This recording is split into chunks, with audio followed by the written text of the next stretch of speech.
Assalamualaikum warahmatullahi wabarakatuh. Perkenalkan kami dari kelompok 3 dan sebelumnya kami perkenalkan anggota dari kelompok kami. Yang pertama yaitu saya sendiri Budi Kurniawan, yang kedua ada Pak Acep Priswadi, dan yang ketiga ada Bu Yesi Susilawati. Pada kesempatan kali ini kita akan mempraktekkan praktek coaching, di mana kita akan membawakan 3 kasus yang berbeda dengan peran yang berbeda-beda. Nah, mungkin yang pertama, untuk kasus yang pertama kita akan mulai dengan coach Ibu Yesi Susilawati dan coachi saya sendiri Budi Kurniawan, dan yang berperan sebagai observer yaitu Pak Acep Priswadi. Nah, untuk itu kita mulai untuk praktek coaching untuk kasus yang pertama.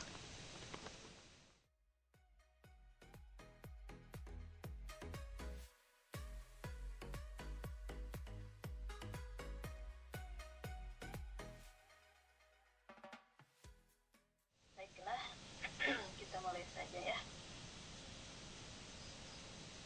Assalamualaikum Pak Budi, bagaimana kabarnya? Waalaikumsalam. Alhamdulillah baik, Bu. Ada apa Pak Budi? Kelihatannya seperti orang yang sedang bingung. Ada yang bisa saya bantu? Iya, Bu. Saya lagi galau nih. Saat ini saya mau curhat ke Bu Yesi tentang kondisi di kelas saya. Ada 2 siswa kelas 6 yang kurang fokus belajar. Mereka hanya bercanda saja ketika belajar, sehingga ketika saya memberikan soal evaluasi, mereka tidak bisa mengerjakan secara mandiri. Begitu, Bu Yesi. Oh, begitu ya Pak. Mudah-mudahan nanti bisa ada pencerahan ya Pak. Nah, Pak Budi, dari pembicaraan kita sekarang, sebenarnya apa yang ingin Pak Budi dapatkan?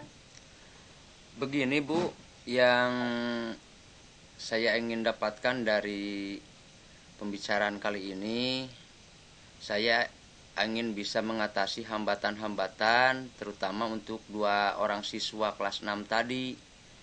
Mereka suka tidak bisa fokus ketika mengikuti pembelajaran, sehingga ketika saya memberi evaluasi, mereka tidak bisa mengerjakannya secara mandiri. Jadi saya bingung, Bu, harus bagaimana.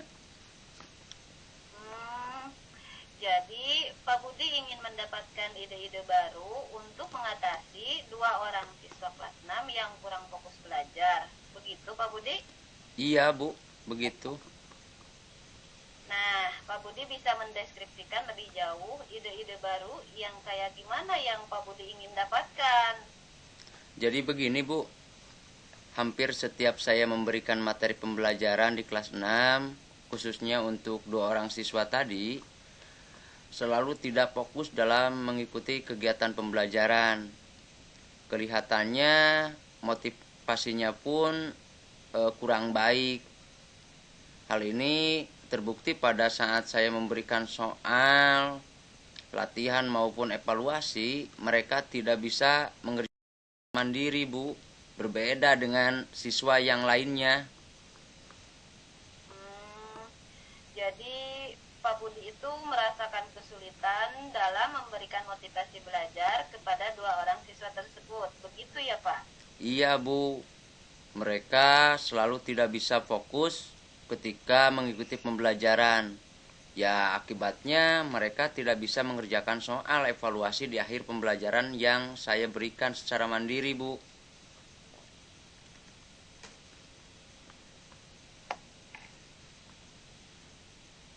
Jadi Pak Budi merasakan adanya perbedaan motivasi belajar 2 orang siswa tersebut dibandingkan dengan siswa lainnya ya Pak?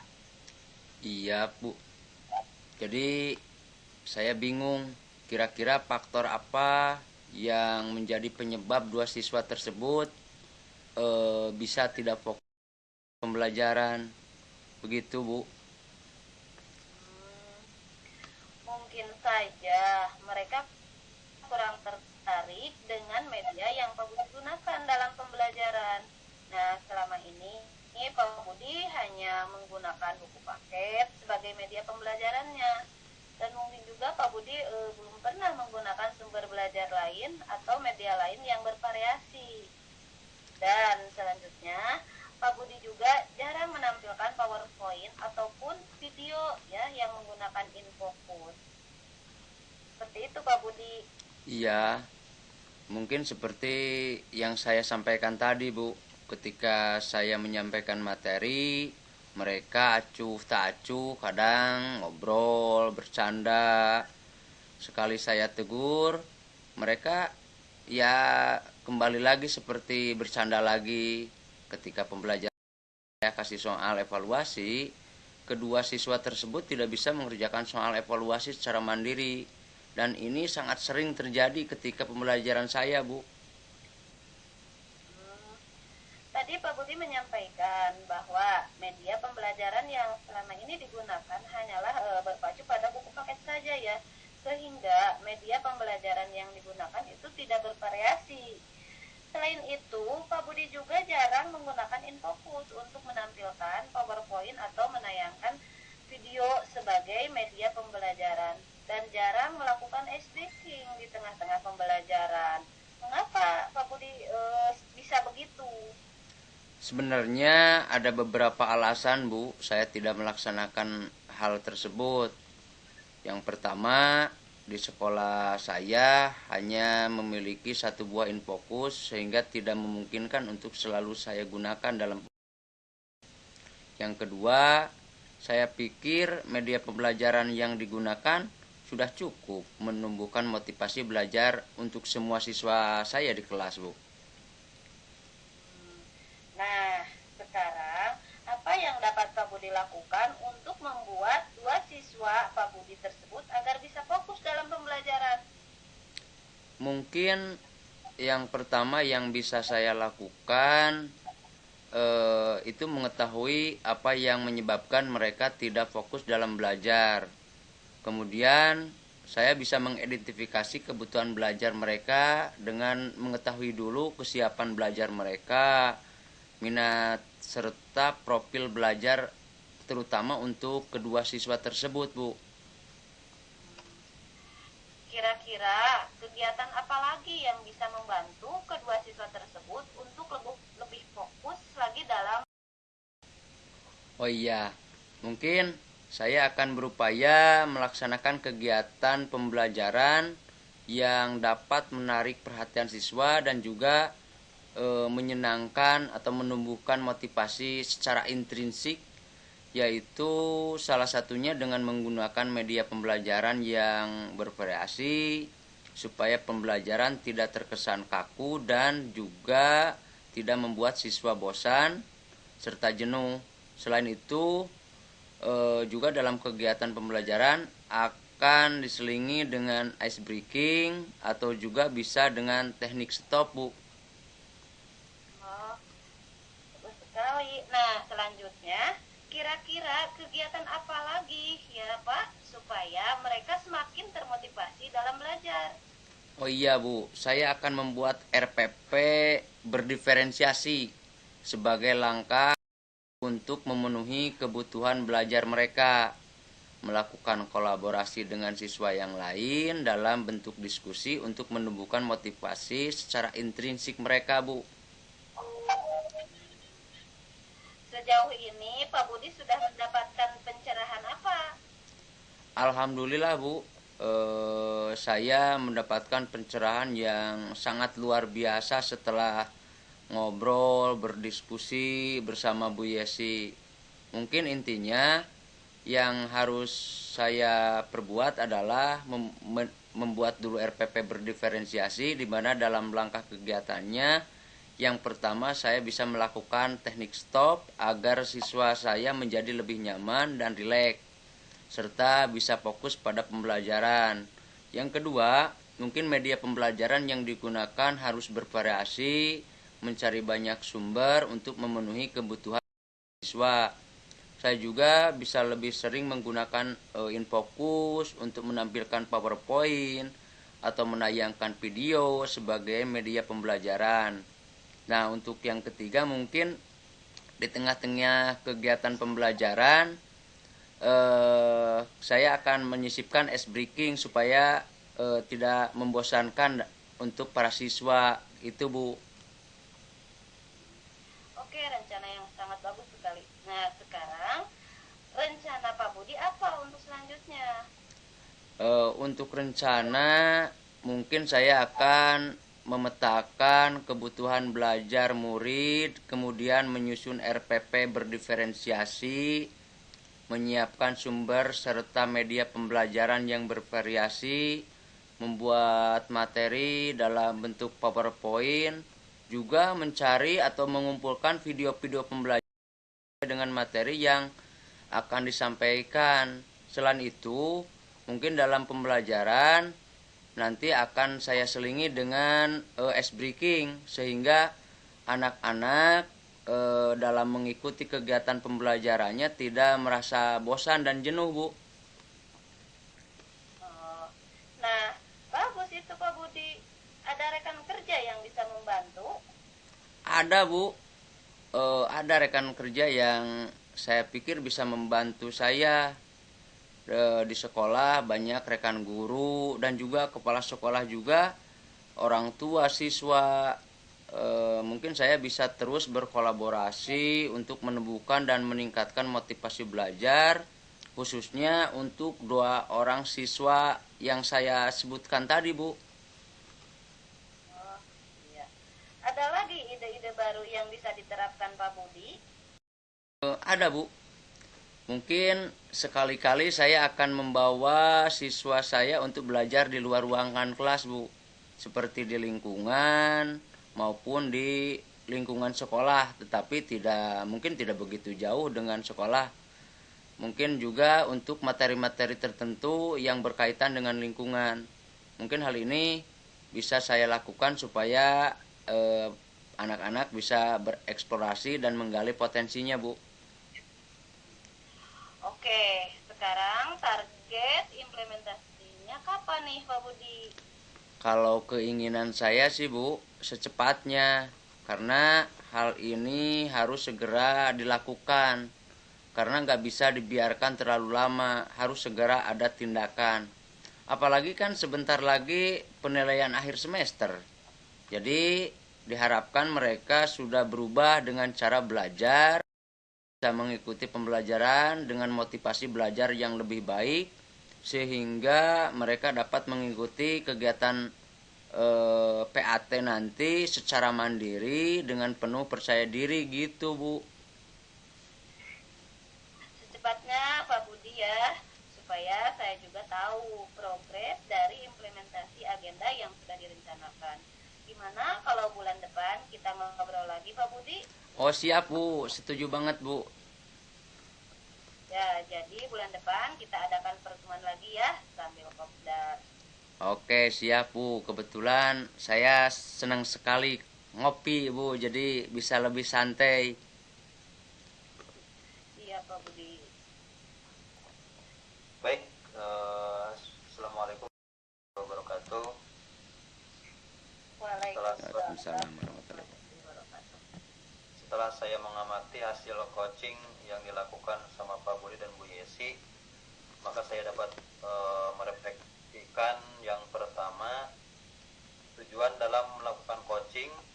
Coach sudah baik menyampaikan pembuka dan juga coach juga dapat menyampaikan tujuan yang hendak dicapai dengan jelas. Yang kedua, dalam mengidentifikasinya, pertanyaan coach sudah bersifat terbuka dan mampu mengeksplorasi coach, memberikan respon dengan lancar. Yang ketiga, untuk rencana aksi, coach sudah mampu memberikan pertanyaan pengambilan keputusan mandiri oleh coach. Coach juga membuat coach mengeksplorasi jawaban sehingga menjadi jawaban yang lebih spesifik. Dan yang keempat, tanggung jawab, coach sudah mengarahkan coach untuk membangun komitmen. Coach sendiri telah dapat membuat komitmen secara mandiri yang bersarkan pada altirta. Itu saja. Assalamualaikum warahmatullahi wabarakatuh. Baiklah, itulah praktek coaching untuk kasus yang pertama, dan marilah kita lanjutkan untuk kasus yang kedua, di mana dalam kasus yang kedua coachnya adalah saya sendiri, Budi Kurniawan. Untuk coachingnya adalah Pak Acep Reswadi, dan untuk observer Ibu Yesi Susilawati. Baiklah, kita mulai untuk kasus yang kedua.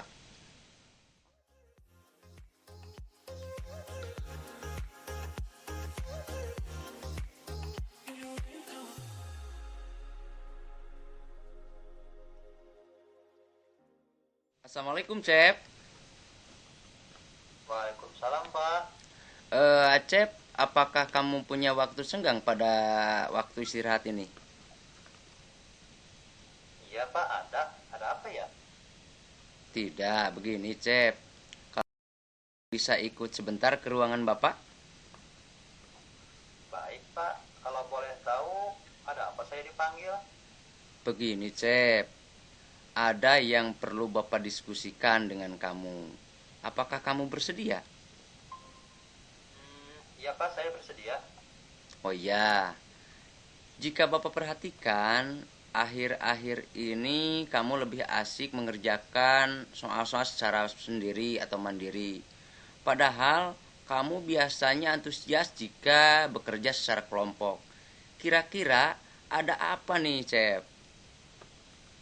Iya, Pak. Sebenarnya saya sudah lama ingin bercerita, tapi saya tidak tahu harus bercerita sama siapa, dan saya harus bagaimana. Saya bingung, Pak. Oh, begitu ya. Gak apa-apa, cerita saja sama Bapak. Jadi, apa yang bisa Bapak bantu terkait masalah hadapi dan apa yang ingin kamu peroleh dari diskusi kita hari ini? Begini, Pak. Saya ingin mendapatkan solusi dari masalah yang dihadapi, Pak. Oke, insya Allah Bapak akan bantu dalam memecahkan masalah yang kamu hadapi saat ini. Apakah masih ada keinginan yang lain, Zep? Ada, Pak. Saya ingin tahu dalam menghadapi masalah ini, sebenarnya saya itu salah bila mengerjakan tugas sendiri. Kan gak apa-apa selama saya mengerjakan tugas, Pak. Oh iya, baik Cep. Coba kamu ceritakan sama Bapak apa sebenarnya yang Acep rasakan saat ini dan hambatan apa yang Acep hadapi. Saya merasa tidak nyaman, Pak, saat mengerjakan kerja kelompok.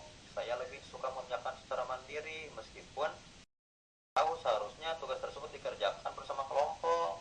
Oh begitu ya. Mengapa kamu berpikiran demikian? Dan hal apa yang membuat kamu merasa tidak nyaman bekerja sama dengan kelompok Acep itu? Jadi begini, Pak, saya merasa tidak nyaman karena kelompok saya ini tidak seperti yang saya harapkan, sehingga membuat saya malas untuk belajar dengan bekerja kelompok, Pak. Oh begitu ya. Memangnya ada apa dengan kelompok belajar kamu, Cep? Di kelompok saya ini, saya merasa tidak ada teman yang bisa diajak berdiskusi. Mereka selalu berburu dan tidak serius. Mereka juga mau hanya hasilnya saja, tidak mau ikut bekerja sama dan mengerjakan tugas. Begitu ya. Mungkin bisa kamu ceritakan mengapa hal tersebut bisa terjadi? Iya, Pak, jadi begini, ketika bekerja kelompok, teman saya tidak mau ikut mengerjakan kerja kelompok yang sudah diberikan oleh guru. Mereka hanya ngobrol dan bermain-main, padahal tugas itu kan harus diselesaikan. Nah, daripada tugas tersebut tidak dikerjakan dengan baik oleh kelompok, maka lebih baik saya kerjakan sendiri, dan akhirnya hasil pekerjaannya selesai dan baik, serta mendapat nilai yang besar, Pak. Oh begitu ya. Baik, Bapak tahu apa yang Acep rasakan. Nah sekarang Bapak ingin tahu juga, jika ada tugas yang mengharuskan kamu bekerja kelompok, kamu inginnya seperti apa, Cep? Oh begini, Pak, karena tidak semua teman-teman malas, tapi ada beberapa teman yang juga yang rajin. Kalau boleh saya bisa memilih anggota sendiri, jadi saya lebih enak, Pak. Oh kelompoknya kamu yang memilih sendiri, bukan guru yang menentukan ya? Iya, Pak. Kemudian, apalagi keinginan kamu dalam bekerja kelompok supaya lebih baik? Ya, begini Pak, mengapa saya ingin memilih anggota kelompok sendiri? Karena saya menginginkan semua anggota kelompok aktif berdiskusi bersama-sama dalam mengerjakan tugas. Oh iya, barusan kan keinginan kamu dalam bekerja kelompok bahwa semua anggota harus aktif berdiskusi, bukan hanya kamu saja yang mengerjakan tugas. Sekarang, menurut kamu bagaimana caranya agar teman yang sekelompok dengan kamu dapat bekerja sama dengan baik dan mengerjakan tugas kelompok secara bersama-sama, Chef? Mungkin yang pertama, sebelum kerja kelompok dimulai, saya bisa membagi tugas dahulu, Pak. Oh iya, itu ide bagus tuh, Chef. Jadi dalam tugas kelompok itu harus pasti pembagian tugasnya ya. Begitu maksud kamu ya, Cep ya? Iya, Pak. Oke, selain itu ada cara lain nggak agar teman sekelompok kamu itu dapat bekerja sama dalam mengerjakan tugas? Ada, Pak. Mungkin setelah membagi tugas dengan jelas, semua anggota kelompok itu berkomitmen untuk melaksanakan tugas dengan baik, Pak. Oh iya, bagus itu, Cep. Ternyata kamu mampu menyelesaikan permasalahan yang kamu hadapi. Iya, begitu, Pak. Jadi nanti semua anggota mendapatkan tugas dan tanggung jawab masing-masing, Pak. Bagus ya, bagus. Sekarang kamu Bapak kira sudah mulai menemukan cara untuk mengatasi permasalahan yang kamu hadapi. Iya, Pak. Nah, sekarang kamu sudah menemukan caranya kan? Sekarang Bapak mau tanya komitmen apa yang akan Acep lakukan untuk menjalankan semua rencana tersebut. Begini, Pak. Besok kan ada tugas kelompok lagi, yaitu tugas matematika. Besok saya akan mencoba melakukan hal yang tadi yang sudah disebutkan, yaitu dengan membagi tugas-tugas kelompok terlebih dahulu. Kemudian setiap anggotanya membuat komitmen dalam mengerjakan tugas kelompok tersebut, Pak. Keren. Kira-kira ada nggak teman kamu yang dapat membantu kamu dalam menjalankan komitmen tersebut, Cep? Ada sih, Pak. Yesi, dia teman sebangku saya, sekaligus teman kelompok saya. Dia dapat membantu saya dalam membagi-bagi tugas kelompok dan membuat komitmen dalam tugas kelompok. Nah, ini sepertinya itu sangat baik untuk kamu lakukan. Bapak yakin kamu akan banyak sekali perubahan dalam diri dalam bekerja berkelompok bersama-sama dengan teman kamu, Cep. Amin. Nanti doanya, Pak. Pokoknya saya akan berusaha untuk lebih baik lagi ya, Pak. Oke, keren, Cep. Oke, kalau begitu Bapak ingin melanjutkan lagi aktivitas untuk masuk ke kelas ya. Kamu juga siap-siap untuk mengikuti pembelajaran berikutnya. Iya, Pak.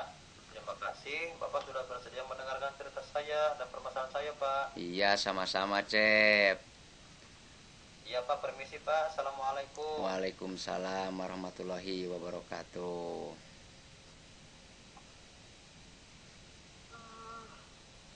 Jadi setelah saya percakapan antara Bapak Budi dan Pak Acep, yang pertama dalam menyampaikan tujuan coaching ini sudah disampaikan secara jelas dari coaching.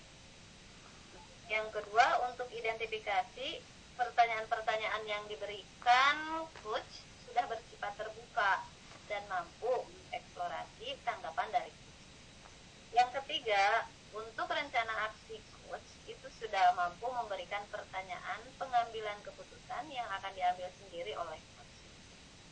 Yang keempat, tanggung jawab coach sudah mampu mengarahkan coach untuk membangun komitmen dan juga sudah berbasis dirasa.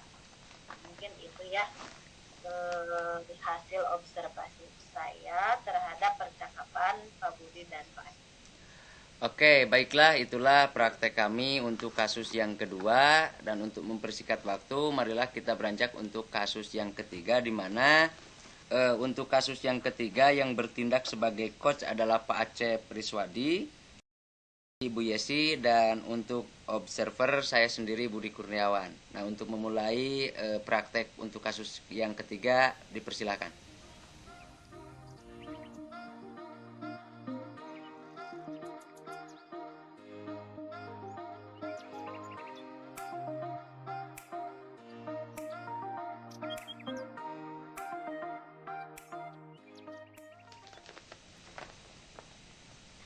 Assalamualaikum Pak. Waalaikumsalam. Ada apa kamu ngomongin saya ya sih? Oh iya Pak, saya minta maaf, saya sudah mengganggu waktunya Bapak. Bolehkah saya berbincang sama Bapak? Tentu saja boleh. Ada apa? Ada yang ingin diceritakan? Begini Pak, belakangan ini saya merasa tidak nyaman dalam salah satu mata pelajaran.